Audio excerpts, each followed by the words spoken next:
নমস্কার, আমি সুকৃতি দান। আশা করি আপনারা সবাই ভালো আছেন। আপনারা সবাই দেখছেন অ্যাস্ট্রো সলিউশন। আজকে আমি আলোচনা করবো যে সমস্ত বৃশ্চিক রাশি বা লগ্নের মে মাস কেমন যাবে এবং কোন ব্যাপারে সার্বিক আপনাদের সাবধান হতে হবে, কোন জায়গাটা পজিটিভ রয়েছে, সব কিছু নিয়ে একটা পুঙ্খানুপুঙ্খভাবে বিশ্লেষণ করব। তো আশা করবো আপনাদের ভালো লাগবে। তো অনুষ্ঠানটিকে মন দিয়ে শুনুন এবং বোঝার চেষ্টা করুন। মূল আলোচনার সঙ্গে আমি জানি যে অ্যাস্ট্রো সংক্রান্ত টিপস পেতে আমার এই অ্যাস্ট্রো সলিউশন চ্যানেলকে সাবস্ক্রাইব করুন এবং পাশে থাকা বেল আইকনে ক্লিক করুন। চলে আসি মূল আলোচনায়। প্রথমে হলো দেখুন, সমস্ত মে মাসের রাশিফলের কথা বলতে গেলে সমস্ত বৃশ্চিক রাশি বা লগ্নের অলরেডি চতুর্থে রাহু, দশমে কেতু, অষ্টমে বৃহস্পতিদেব এবং শনি পঞ্চমে, এই জায়গাটার কোনো পরিবর্তন নেই। তো চতুর্থভাবে রাহু এবং দশমভাবে কেতু প্রচণ্ড পরিবার কেন্দ্রিক ব্যাপারে, মায়ের শরীর স্বাস্থ্য ব্যাপারে, কর্মকেন্দ্রিক দিক থেকে প্রচুর ডিস্টারবেন্সের মধ্যে রেখেছে। আমি এই নিয়ে অনেকবার বলেছি, যতবার ভিডিও করেছি এই জায়গাটা কমনই রয়েছে। কিন্তু যেহেতু এটা 2025-এর মে থেকে শুরু হয়েছে, 2026-এর আমরা মেতে যেহেতু রাশিফল করছি প্রায় 1 বছর পেরিয়ে গেছে, তার জন্য আপনার বাসস্থান পরিবর্তন, পরিবার কেন্দ্রিক সার্বিক পরিবর্তন, কর্মকেন্দ্রিক সার্বিক উন্নতি বা কিছু পরিবর্তনের সম্ভাবনা, বিদেশ যাত্রা, বিদেশ থেকে অর্থ ইনকাম, বাড়ি থেকে দূরে থাকা, কিন্তু বাড়িতে থাকলে বিভিন্ন ডিস্টারবেন্সে আপনাকে কিন্তু মেজাজকে খুব বিগড়ে দেবে। সমস্ত বৃশ্চিক রাশি বা লগ্নের ক্ষেত্রে যেহেতু চতুর্থভাবে রাহু রয়েছে, তাই মায়ের শরীর স্বাস্থ্যের ব্যাপারে, মানসিক শান্তির ব্যাপারে, পরিবার কেন্দ্রিক কিছু চেঞ্জ বা পরিবর্তন ডেফিনেটলিভাবে থাকবে। বিশেষ করে বাড়ি ঘরে যদি আপনারা কোনো রকম রিপেয়ারিংয়ের বা কোনো রকম একটা মডিউলার কিছু বানাচ্ছেন, ধরুন ঠিক আছে, স্মার্ট কিছু বানাচ্ছেন, সেটা হচ্ছে ইন্টেরিয়ার ডেকোরেটিং হোক, কোনো ডিজাইন হোক, কোনো আর্ট ওয়ার্ক হোক, যাই হোক না কেন, সেগুলো কিন্তু আপনার অনেকটা কাজে লাগবে। এবং দশমভাবে কেতু কিন্তু কর্মের দিক থেকে বিদেশ যাত্রা, বিদেশ থেকে অর্থ ইনকাম, জীবনের সার্বিক উন্নতি, কিছু পরিবর্তনের সম্ভাবনা তৈরি করবে। কিন্তু এটা আপনার জীবনে কর্মকেন্দ্রিক একটা ডিস্যাটিসফ্যাকশনও থাকবে, আবার চতুর্থভাবে রাহুর জন্য পরিবার কেন্দ্রিক কিছুটা ডিস্টারবেন্সও থাকবে এবং মায়ের শরীর স্বাস্থ্য নিয়ে আপনাকে একটু বেশি টেনশন চিন্তা ফিল করতে হবে সমস্ত বৃশ্চিক রাশি বা লগ্নের মানুষদের ক্ষেত্রে। অন্যদিক থেকে বৃহস্পতিদেব কিন্তু অষ্টমভাবে থাকার জন্য ফাটকা ইনকাম বা জীবনের পরিবর্তন বা আপনার জীবনের আধ্যাত্মিকতা, উত্তরাধিকার সূত্রে সম্পত্তির জন্য ভালো হলেও বৃহস্পতি অষ্টমভাবে কিন্তু খুব একটা শুভ হয় না। বৃহস্পতি অষ্টমভাবে থাকার জন্য পেটের সমস্যা, গ্যাস অম্বলের সমস্যা বা আপনার গুরুস্থানীয় মানুষের সঙ্গে মতবিরোধ, তাদের থেকে কিছু একটা ভুল বোঝাবুঝি ব্যাপার, এগুলো কিন্তু ক্রিয়েট করতে পারে। বৃহস্পতিদেব অষ্টমভাবে থাকার জন্য আপনাদের মন মানসিকতার মধ্যে একটা অস্থিরতা ভাব তৈরি হতে পারে। তো যাই হোক, বৃহস্পতি কিন্তু এখানে অষ্টমভাবে থাকলেও যেহেতু এই বৃহস্পতি এটা পরিবর্তনের কারক, তাই পরিবর্তনের দিক থেকে অনেক হেল্প করবে। এবং আপনার ক্ষেত্রে বৃহস্পতিদেব অষ্টমভাবে থেকে যেহেতু দ্বাদশ ভাব, দ্বিতীয় ভাব এবং চতুর্থ ভাবকে প্রভাবিত করছে, তার জন্য কিন্তু সঠিক জায়গা অর্থ ইনকাম, ফাটকা অর্থ ইনকাম, পরিবার কেন্দ্রিক অনেক ডিস্টারবেন্সের জায়গাটাকেও কিন্তু অনেকটা ম্যানেজ করার চেষ্টা করবে। কারণ বৃহস্পতিদেব নিজে কিন্তু অষ্টমভাবে নিজে পীড়িত হয়ে থাকলেও চতুর্থভাবে রাহুর নেগেটিভিটিকে অনেকটা কমাবে, তার জন্য কিন্তু অনেকটা আপনাকে পজিটিভ ফল দেবে। অন্যদিক থেকে মঙ্গলের দিক থেকে বলতে গেলে মঙ্গল পঞ্চমভাবে রয়েছে প্রেম, রোম্যান্টিকতা, পড়াশোনা, ব্যবসা বাণিজ্য বা আপনার বুদ্ধি ইমপ্লিমেন্টেশনের দিক থেকে আপনাকে কিন্তু খুব বেশি খাটতে হবে, খুব বেশি পরিশ্রম করতে হবে, আপনাকে বেশি আনরোম্যান্টিক বানিয়ে দেবে, আপনাকে অত্যন্ত বেশি রিয়েলিস্টিক বানিয়ে দেবে।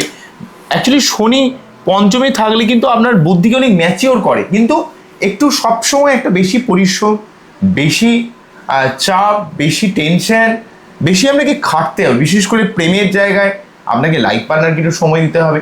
সন্তান যদি থাকে, সন্তানের নিজের পড়াশোনা কেন্দ্রিক ব্যাপারে আপনাকে একটু বেশি তাকে বুঝতে হবে, তাকে একটু হেল্প করতে হবে। আপনি যদি মনে করেন যে টাকা পয়সা দেবেন আর সন্তান আপনার মানুষ হয়ে যাবে, তাহলে কিন্তু খুব ভুল করছেন। তো এই জায়গাটা কিন্তু আপনাদের বুঝতে হবে। বোঝা গেল কি বললাম? অন্য দিক থেকে বলতে গেলে আপনার ব্যবসার ক্ষেত্রে বা আপনার বুদ্ধি ইমপ্লিমেন্টেশনের ক্ষেত্রে শনিদেব হেল্প করলেও কিন্তু আপনাকে একটু মাথা খাটিয়ে ঠান্ডা মাথায় যে কোনো ডিসিশন নিলে কিন্তু সমস্ত সমস্যা কিন্তু আপনি কাটাতে পারবেন। তো এইগুলো কমন ছিল, এগুলো কিন্তু একবার বলে দিলাম। এবারে দেখুন, মে মাসে রাশিফলের প্রথম যে কথাটা বলবো, অলরেডি মঙ্গল আপনাদের লগ্নপতি বা রাশিপতি মঙ্গল এখানে পঞ্চমভাবে, বৃশ্চিকের ক্ষেত্রে পঞ্চম ভাব মানে এখানে যদি আমরা 8 বলি, তাহলে 8, 9, 10, 11, 12 অর্থাৎ মীন রাশির ঘরে এখানে মঙ্গল অবস্থান করছে। তো মঙ্গল শনির সঙ্গে যুক্ত হয়ে রয়েছে, আমি ভিডিও করেছিলাম 2 এপ্রিল থেকে 11ই মে পর্যন্ত শনি মঙ্গল যোগ। আপনাদের এই 11 তারিখ পর্যন্ত শনি মঙ্গল যোগ কিন্তু মে মাসে আপনাদের একটু উগ্র বানিয়ে দেবে। মঙ্গল লগ্নপতি হয়ে পঞ্চমভাবে থাকার জন্য একটা ক্রিয়েটিভ মাইন্ড দেবে, আপনার মধ্যে নতুনভাবে চিন্তা ভাবনা করার ক্ষমতা দেবে। ইন জেনারেল ভাবে বলতে গেলে যে মঙ্গল লগ্নপতি হয়ে পঞ্চমভাবে যাচ্ছে তো খুব ভালো, কিন্তু শুধু যে আমি মঙ্গলের এই পঞ্চম ভাবের কথা গিয়ে বলবো আর আপনাকে ভালো ফলের কথা বলবো তা কিন্তু নয়। দেখুন ভালো করে, তো যেহেতু এখানে মঙ্গল শনির সঙ্গে যুক্ত হচ্ছে, তাই শনি মানে হচ্ছে এখানে ধৈর্য শক্তি অধ্যাবসায়, আর মঙ্গল মানে হচ্ছে আপনার যুদ্ধ, একটা লড়াকু মেন্টালিটি, একটা অহং ভাব, বা আপনার মধ্যে আমিত্ব, আমাকে কিছু করতে হবে এমন একটা মেন্টালিটি, কিছুটা রবির মতোও কারকতা রয়েছে। তো এই শনি মঙ্গল যোগ, যেহেতু মঙ্গল নিজে পীড়িত হয়ে যাচ্ছে শনির সঙ্গে থাকার জন্য, তো আপনার মেজাজ খুব রুক্ষ হবে, মাথা গরম হবে, রাগ জেদ অ্যাগ্রেশন বেড়ে যাবে। এই বিশেষ করে 11 তারিখ পর্যন্ত, যতদিন পর্যন্ত মঙ্গল শনি যোগটা থাকবে। তাই 11 তারিখ পর্যন্ত আপনার শরীর টরীর খারাপ হতে পারে।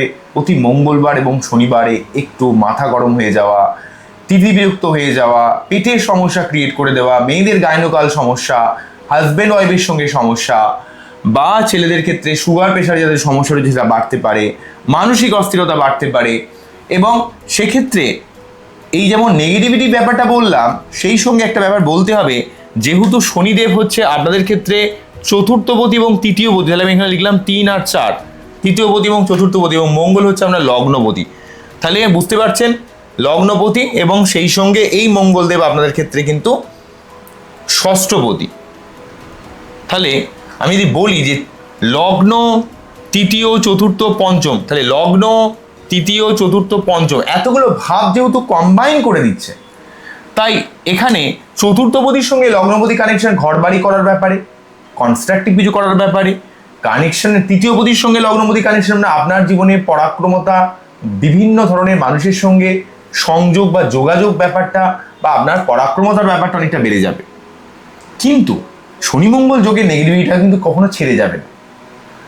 চতুর্থর সঙ্গে পঞ্চমের কানেকশন মানে আপনার বুদ্ধির মাধ্যমে, আপনার নিজস্ব প্ল্যানিংয়ের মাধ্যমে, আপনার যে কোনো সঠিক ডিসিশনের মাধ্যমে পরিবার রিলেটেড অনেক ভালো ভালো কাজ হবে। বাড়িতে কোনো শুভ অনুষ্ঠান, কোনো মাঙ্গলিক অনুষ্ঠান হতে পারে, বা আপনার জীবনে বিবাহের সম্ভাবনা, বা আপনার জীবনে কোনো ভালো কাজ হওয়া, ঠিক আছে, ঘর বাড়ির দিক থেকে হোক, কনস্ট্রাকটিভ কিছু কাজের দিক থেকেও কিন্তু শনি মঙ্গল যোগ হেল্প করবে। কিন্তু মেজাজকে অত্যন্ত তিরিক্ষি করে দেবে, মেজাজকে অত্যন্ত রুক্ষ করে দেবে।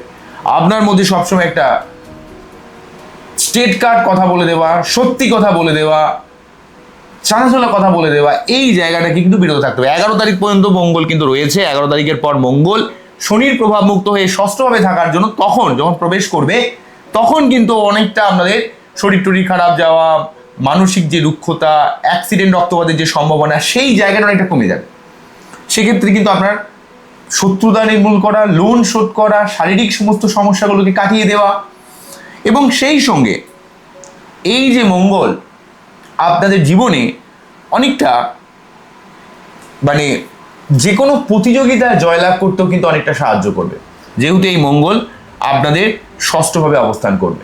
তবে লগ্নপতি ষষ্ঠভাবে থাকার জন্য মাঝে মাঝে কিন্তু একটু আপনার পেটের কিছু প্রবলেম হতে পারে, এটা একটু দেখতে হবে, ঠিক আছে, বা এই যাদের কনস্টিপেশনের প্রবলেম রয়েছে সেই জায়গাটা একটু দেখতে হবে, একটু খাওয়া দাওয়াকে একটু হালকা করতে হবে। কিন্তু শনি মঙ্গল যোগের যে নেগেটিভ প্রভাবটা সেটা কেটে গেলে অনেকটা সমস্যা 11ই মের পর কিন্তু কেটে যাচ্ছে, এটা কিন্তু খুবই ভালো।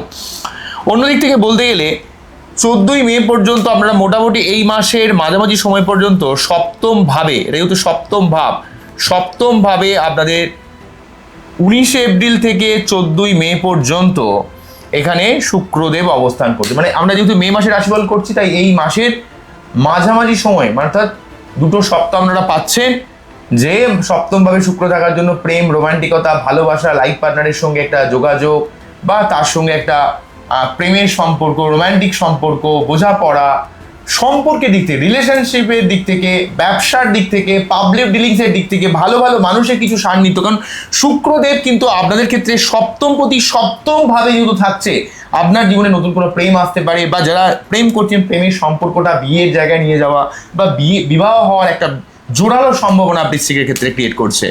এই সময়টাতে অত্যন্ত গুরুত্বপূর্ণ থাকছে। এটা অলরেডি 19 এপ্রিল থেকে এই সময়টা খুবই, 19 এপ্রিল থেকে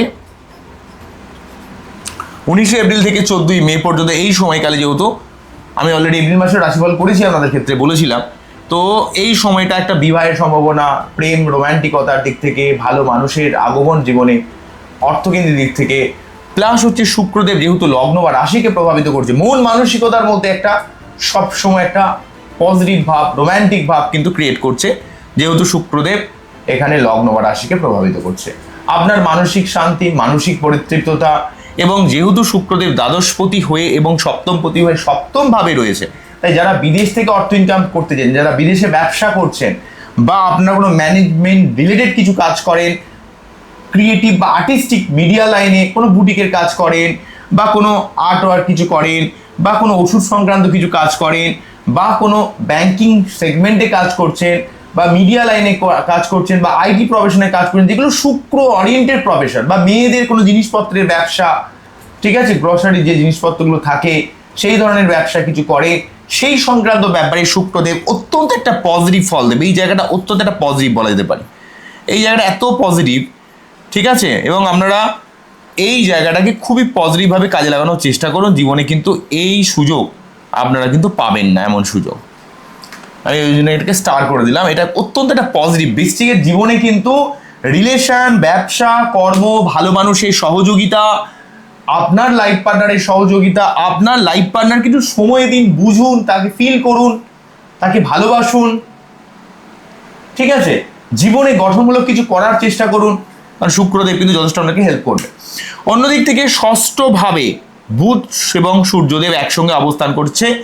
এখানে টোটালি বৈশাখ মাস ধরে অবস্থান করবে সূর্যদেব উচ্চস্থ হয়ে। তাই মোটামুটি 14 এপ্রিল থেকে 15 মে এই সময়কালে সূর্যদেব ষষ্ঠভাবে থেকে, যেহেতু আপনার দশমপতি ষষ্ঠে, যে কোনো প্রতিযোগিতায় জয়লাভ করা, কর্মকেন্দ্রিক উন্নতি করানো, পিতার দিক থেকে হেল্প, পিতার শরীর স্বাস্থ্যে উন্নতি, আপনার মন মানসিকতার উন্নতি, এবং সেই সঙ্গে আপনার যে কোনো ইন্টারভিউ বা যে কোনো কম্পিটিটিভ জায়গায় আপনাকে কিন্তু অনেকটা এগিয়ে রাখবে, এবং আপনার একটা মান সম্মান প্রতিপত্তি বৃদ্ধি পাবে। রবি এবং বুধ একসঙ্গে থাকার জন্য কিন্তু আপনার সঠিক জায়গায় বুদ্ধি ইমপ্লিমেন্ট করা, যে কোনো সমস্যার আপনি মাথা খাটিয়ে কিন্তু সেখান থেকে সহজে বেরিয়ে আসবেন, এবং আপনার মধ্যে যে ধরনের ব্যাপারে, যেখান থেকে আপনার মানসিক অস্থিরতা, মানসিক চাপ, মানসিক ডিপ্রেশন ক্রিয়েট করছিল, সূর্যদেব যেহেতু টোটালি বৈশাখ মাস ধরে গরম পড়বে, তার সঙ্গে সঙ্গে সূর্যদেবের মধ্যেও কিন্তু যথেষ্ট একটা পজিটিভ এনার্জি আপনার ষষ্ঠভাবে থাকার জন্য, ষষ্ঠভাবে সূর্যদেব কিন্তু যথেষ্টভাবে কর্মকেন্দ্রিক দিক থেকে, পিতার দিক থেকে হেল্প, জীবনে মান সম্মান প্রতিপত্তির দিক থেকে, শত্রুতা নির্মূলের দিক থেকে, লোন শোধ করার দিক থেকে, শারীরিক দিক থেকে আপনাকে যথেষ্ট স্ট্রং করবে, বলশালী করবে। এটা কিন্তু অত্যন্ত একটা পজিটিভ বলা যেতে পারে। বোঝা গেল কি বললাম? সমস্ত বৃশ্চিক রাশি বা লগ্নে, এমনকি বুধ যেহেতু অষ্টমপতি হয়ে ষষ্ঠভাবে রয়েছে, তাই আপনার বিপরীত রাজযোগ, আপনার যে কাজগুলো দীর্ঘদিন আটকে রয়েছে, যে কাজগুলো দীর্ঘদিন থেমে রয়েছে, সেই কাজগুলো কিন্তু আপনার জীবনে অনেকটা মিলে যাবে। অন্যদিক থেকে বলতে গেলে এই বুধ এবং সূর্যদেব দুজনে একসঙ্গেই মোটামুটি 15 তারিখ এইখানে অবস্থান করবে। 15 তারিখ চলে আসবে হচ্ছে সপ্তম ভাবে, এখানে সূর্যদেব চলে আসবে, এখানে বুধ চলে আসবে। তো যাই হোক, সূর্যদেব সপ্তমভাবে থাকার জন্য ঊর্ধ্বতন কোনো কর্তৃপক্ষের সহযোগিতা, ভালো ভালো মানুষের একটা সান্নিধ্য পাওয়া, আপনার একটা মনের মধ্যে এটা আত্মাগতভাবে আপনার যথেষ্ট একটা উন্নতি হওয়া, বা বিশেষ করে জীবনে অনেক ভালো ভালো কাজ হওয়া, সবথেকে বড় কথা অনেক ভালো মানুষ, পজিটিভ মেন্টালিটির মানুষ আপনার লাইফে আসবে, এবং আপনার রিলেশনশিপ, আপনার মন মানসিকতা, সেই জায়গাটা কিন্তু পজিটিভ করার চেষ্টা করবে। এবং অষ্টমপতি এবং একাদশপতি বুধ সপ্তমে থাকার জন্য কিছু কিছু ক্ষেত্রে লাইফ পার্টনারের সঙ্গে একটু মিসকমিউনিকেশন হতে পারে। তবে সপ্তমভাবে বুধ যেহেতু একাদশপতি হয়ে থাকছে, তাই যারা ব্যবসা করে অর্থ ইনকাম করেন, পাবলিক ডিল করে অর্থ ইনকাম করেন, অর্থ ইনকাম করতে গেলে মানুষের সঙ্গে মানুষের তো ইন্টারাকশনের প্রয়োজন হয়, সেই ইন্টারাকশনের জায়গাটা বুধ কিন্তু যথেষ্ট পজিটিভ ফল দেবে। বুদ্ধিকে কাজে লাগিয়ে অনেক পজিটিভ ফল দেবে। তবে বুধ সপ্তমভাবে থাকলে একটু সেক্সুয়ালি কিছুটা ডিস্টার্ব মাঝে মাঝে করে দিতে পারে, ঠিক আছে। 15 তারিখের পর থেকে এই ব্যাপারে একটু সাবধান হবেন। একটু লাইফ পার্টনারের সঙ্গে মাঝে মাঝে মিসকমিউনিকেশন হতে পারে, কারণ বুধ অষ্টমপতি হাজার হোক, তো মাঝে মাঝে একটু বললে না, হয়তো সে শুনলো না, বুঝলো না, একটা ভুল বোঝাবুঝি হলো, তাই এগুলোকে একটু মিটিয়ে নেওয়ার চেষ্টা করুন। তবে এই মাসে 4টে গ্রহের রাশি পরিবর্তন হবে। প্রথমে মঙ্গলদেব 11ই মে রাশি পরিবর্তন করে এখান থেকে মিন থেকে মেসে প্রবেশ করবে, তা নিজের স্বক্ষেত্রী হবে, এটা অত্যন্ত পজিটিভ, ঠিক আছে, বৃশ্চিকের ক্ষেত্রে। আচ্ছা, 14ই মে শুক্রদেব অষ্টমভাবে প্রবেশ করবে, তখন কিন্তু একটু আপনার 14ই মের পর থেকে 14ই মেতে যেহেতু শুক্রদেব এখানে চলে আসবে, ফাটকা ইনকামের দিক থেকে ভালো হলে লোয়ার অর্গান সংক্রান্ত কিছুটা সমস্যা, মেয়েদের প্রিয় সংক্রান্ত বা গাইনোকাল কিছু প্রবলেম, বা মাঝে মাঝে একটু টাকা পয়সার দিক থেকে চাপ পড়া বা ভোগের দিক থেকে কিছু ডিস্টার্ব করা, এই ব্যাপারটা কিন্তু থাকতে পারে। বা লোয়ার অর্গান সংক্রান্ত কিছু সমস্যা, যাদের ক্ষেত্রে শুক্র খুবই স্ট্রং বা শুক্র রিলেটেড যাদের বাচ্চার, তাদের ক্ষেত্রে একটু সাবধান হতে হবে। বৃশ্চিক এবং শুক্র যাদের বাচ্চাকে মেনলিভাবে কন্ট্রোল করছে, এমন তাদের ক্ষেত্রে কিন্তু একটু ভোগের দিক থেকে, অর্থের দিক থেকে, শরীরের দিক থেকে একটু চাপ হতে পারে। সেই সময় কিন্তু প্রতি শুক্রবার একটু শুক্রের মন্ত্র পাঠ করবেন, সাদা ড্রেস ইউজ করবেন, পারফিউম ইউজ করবেন, লাইফ পার্টনারকে একটু সময় দেবেন, ঠিক আছে। তো অ্যাকচুয়ালি শুক্রদেব কিন্তু 14 তারিখে এখানে চলে আসবে, তখন কিন্তু 14 তারিখের পর থেকে কিন্তু মোটামুটি শুক্রদেব এখানে চলে আসবে, আর 15 তারিখে সূর্য এবং বুধ কিন্তু সপ্তমভাবে চলে আসবে। এইভাবে মোটামুটি অবস্থান থাকছে। তো বুঝতেই পারছেন, আশা করলাম মে মাসে কমন জিনিসটা রাহু কেতুর এই চতুর্থ দশমে অবস্থান, কর্ম পরিবর্তন, বাসস্থান পরিবর্তন, কর্ম কিন্তু একটু ডিস্যাটিসফ্যাকশন, পরিবার কিন্তু একটু অস্থিরতা থাকছে, হ্যাঁ, এই জায়গাগুলো রয়েছে। শনি মঙ্গল যোগ 11 তারিখ পর্যন্ত থাকছে, এই জায়গাটাকে একটু আপনাদের সাবধান হতে হবে। এই শনি মঙ্গল যোগটার জন্য হটকারীদের মধ্যে পা বাড়াবেন না, খুব মাথা গরম করে দেবে, খুব রাগ বাড়িয়ে দেবে, খুব জেদ বাড়িয়ে দেবে, এগুলো একটু দেখবেন আপনারা, ঠিক আছে। বৃহস্পতি 2 জুন পর্যন্ত অষ্টমভাবে থাকছে, তারপরে বৃহস্পতিদেবকে আমরা 2 জুনে এখানে চলে আসবে। যখন জুন মাসে রাশিফল করবো তখন আপনাদের বলে দেবো। তবে সূর্যের অবস্থানটাও কিন্তু এই মাসে যথেষ্ট ভালো থাকছে, ষষ্ঠভাবে থাকছে, সক্ষেত্রী হয়ে উচ্চস্থ হয়ে, সক্ষেত্রী হয়ে বলছি উচ্চস্থ হয়ে। আর তারপর কিন্তু এখানে সপ্তমভাবে প্রবেশ করবে, দুটো জায়গায় খুবই ভালো। হ্যাঁ, ওভারঅলভাবে কিন্তু সূর্য বুধের অবস্থান খুবই ভালো, এমনকি শনির অবস্থানও ভালো রয়েছে। বরং তুলনামূলকভাবে মঙ্গলের অবস্থান 11 তারিখ পর্যন্ত খারাপ থাকছে, 11 তারিখের পর থেকে মঙ্গল কিন্তু অনেকটা ভালো থাকবে। তাই 11 তারিখ পর্যন্ত যে কোনো হটকারিতা, অস্থিরতা বা রাস্তাঘাটে যারা চলাফেরা করেন বা একটু গাড়ি ঘোড়া চালান, একটু সাবধানে চালাবেন, কোনো রকম বিতর্কের মধ্যে, ঠিক আছে। এখন আমাদের সব থেকে বড় কথা হচ্ছে আমাদের খুব কনসেন্ট্রেশনের সমস্যা হয় এখনকার যুগে। এমন কিছু বিপদ মানুষের ঘটে যাচ্ছে, যেমন রাস্তাঘাটে আমরা ফোনকে ইউজ করছি, বাইকে বসে ফোন ইউজ করি, ঠিক আছে, কারণ ফোন আমাদের একটা অবিচ্ছেদ্য অংশ। আজকে কোথাও ইউপিআই এর টাকা পেমেন্ট করা থেকে শুরু করে আজকে যে কোনো জায়গায় মানুষের সঙ্গে মানুষের যে ইন্টারাকশন কত সহজ হয়েছে, কিন্তু এই ফোনই কিন্তু আমাদের ভাবনা চিন্তাকে কিন্তু কোথাও একটা ডাইলুট করে দিচ্ছে। আমরা প্রকৃত কোনো ব্যাপারের কতটা ভ্যালু আমরা বুঝতে পারি অনেক ক্ষেত্রে এই ফোনের জন্য। তো এই জায়গাগুলো আমাদের একটু বুঝতে হবে, একটু ফিল করতে হবে, একটু মাথা ঠান্ডা রাখতে হবে, তাহলে সমস্যাগুলো কিন্তু অনেকটা কম হবে। আমি কি বোঝাতে পারছি আপনাদের? আমার এই টোটাল অনুষ্ঠানটি আপনাদের কতটা ভালো লাগলো, কতটা আমাকে ফিল করলেন, কতটা আমাকে বুঝলেন, অবশ্যই কমেন্ট সেকশন জানাবেন। আপনারা খুব ভালো থাকুন, অ্যাস্ট্রো সলিউশন দেখতে থাকুন। নমস্কার, থ্যাংক ইউ।